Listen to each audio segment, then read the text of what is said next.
Seria Regăsirea puterii interioare, capitolul Relațiile care ne trezesc. Episodul 1. Relațiile care ne zdruncină identitatea.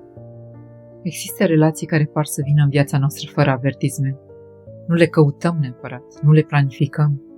Și totuși, atunci când apar, simțim imediat că ceva este diferit.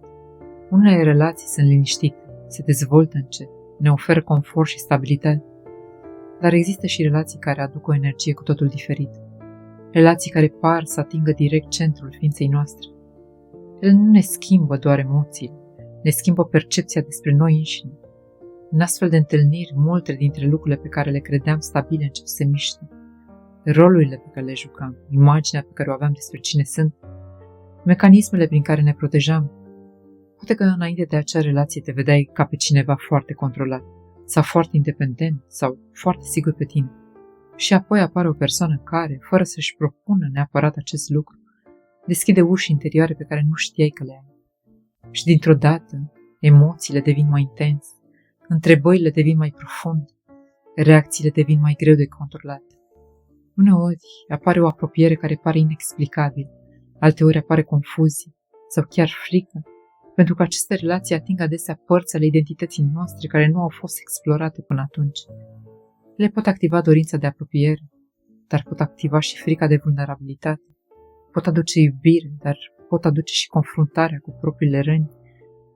De aceea, unele dintre aceste relații pot fi destabilizatoare, nu pentru că sunt greșite, ci pentru că ele nu ne lasă să rămânem exact așa cum eram. Le scot la suprafață lucruri pe care poate le-am ținut ascunse. Frica de abandon, nevoia de validare, dorința de a fi văzuți cu adevărat. În multe cazuri, aceste relații ne obligă să ne punem întrebări pe care nu ni le-am pus înainte. Cine sunt eu cu adevărat? Ce caut într-o relație? Ce parte din mine reacționează acum? Aceasta este una dintre cele mai mari provocări ale relațiilor transformatoare. Ele nu doar ne oferă experiențe, ele ne confruntă cu noi înșine.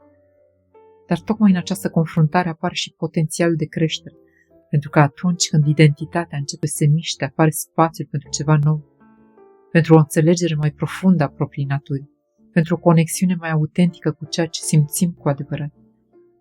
Și poate că acesta este unul dintre cele mai importante lucruri pe care le aduc aceste relații. Nu ne oferă doar emoții intense, ne oferă oglinda în care putem începe să ne vedem mai clar, chiar dacă uneori acest proces este incomod. Pentru că, în final, unele relații nu apar doar pentru a ne face fericiți, apar pentru a ne trezi,